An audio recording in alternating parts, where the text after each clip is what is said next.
आज मी मस्त चटपटीत कुरकुरीत अशा शेपूच्या भाजीच्या वड्या तुमच्यासोबत शेअर करणार आहे. खायला तर एकच नंबर लागतात आणि बनवायची पद्धत अगदी सोपी दाखवलेली आहे. आणि थंडीमध्ये असा काहीतरी चटपटीत नाश्ता खायला तर सगळ्यांनाच आवडतो. तर ही रेसिपी तुम्ही एक वेळेस नक्की ट्राय करू शकता. नमस्कार मंडळी, मी वर्षा येवले माझ्या चॅनलवर तुमचं खूप मनापासून स्वागत करते. चला तर मग उशीर न करता आजच्या रेसिपीला सुरू करूया. तर मी इथं घेतलेला आहे पावशर शेपू, जो स्वच्छ धुवून घेतलेला आहे आणि बारीक कट करून घेतलेला आहे. तुम्ही पाहू शकता. तर वाटीने मेजरमेंट म्हणलं तर एक मोठी मध्यम आकाराची वाटी हा शेपू आहे किंवा 1 कप बारीक कट केलेला शेपू आहे.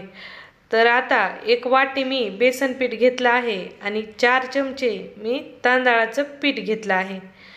सोबतच आता मी इथं 1 मोठा चमचा लसूण आणि कोथिंबीरीची पेस्ट घालून घेत आहे.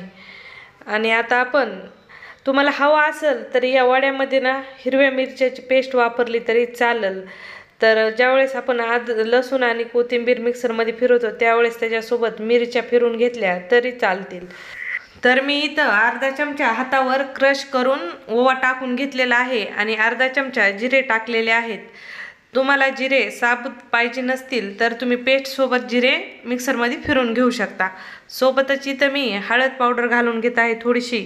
आणि आता मी इथं लाल तिखट वापरत आहे. त्याच्यासाठीच मी तुम्हाला म्हणलं, तुम्हाला वड्याला लाल तिखट वापरायचं नसेल तर तुम्ही हिरवी मिरची वापरू शकता. तर इथं तुमच्या टेस्टच्यानुसार लाल चटणी वापरा, तुम्हाला वड्या किती तिखट करायच्यात. सोबतच चवीनुसार मीठ टाकून घ्यायचं आहे.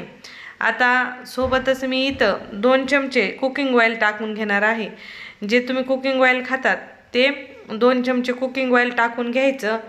आणि आता आपण हे सर्व जिन्नस ना भाजीच्या मॉइश्चरमध्येच मिक्स करून घेणार आहोत, कारण भाजी धुवून घेतलेली आहे तर त्याच्यामध्ये खूप सारं मॉइश्चर आहे, तर पाण्याची एवढी गरज भासत नाही. तर पहिलं भाजीच्या मॉइश्चरमध्ये पीठ छान मिक्स करून घ्यायचं आणि वरून परत फक्त हलका पाण्याचा शिपका देऊन पीठ मळून घ्यायचं. जर तुम्हाला गरज भासली तरच पाण्याचा शिपका द्यायचा आहे. जर नाही गरज भासली तर नाही टाकलं तरी चालेल. तर मी हलकं थोडंसं 2 चमचे इथं पाणी घालून घेतलेलं होतं आणि छान घट्टसर असा इथं पिठाचा गोळा मळून घेतलेला होता. नॉर्मली जसं आपण कोथिंबीर वड्यासाठी पीठ मळून घेतो किंवा चपात्यासाठी पीठ मळून घेतो त्या पद्धतीने इथं पीठ करून घ्यायचं आहे. तर तुम्ही पाहू शकता आपलं इथं पीठ मळून झालेलं आहे. बस असंच आपल्याला इथं पीठ पाहिजे आहे. तर आता आपण या पिठाचे रोल तयार करून घेणार आहोत. तर इथं या पिठाचे 2 भाग करून घ्यायचे आहेत. 2 हिस्सामध्ये पीठ घ्यायचं आहे आणि याचा रोल तयार करून घ्यायचा आहे. तर तुम्हाला छोटे करायचे असले तर 2-3 करू शकता. तर याचे मी फक्त 2 रोल करून घेत आहे. तर ज्यावेळेस आपण पीठ मळत होतं ना त्यावेळेस तुम्ही या पिठामध्ये हवं तर तीळ देखील टाकू शकता. तर मी तीळ पीठ मळताना टाकलं नाही, कारण माझ्या लक्षातच नाही टाकायचं. तर मी वरतून वड्याला इथं तीळ लावून घेणार आहे. तर मध्ये पीठ मळताना टाकलं तर आणखीनच भारी टेस्ट येते. आणि आता मी इथं रोलला तीळ लावून घेत आहे.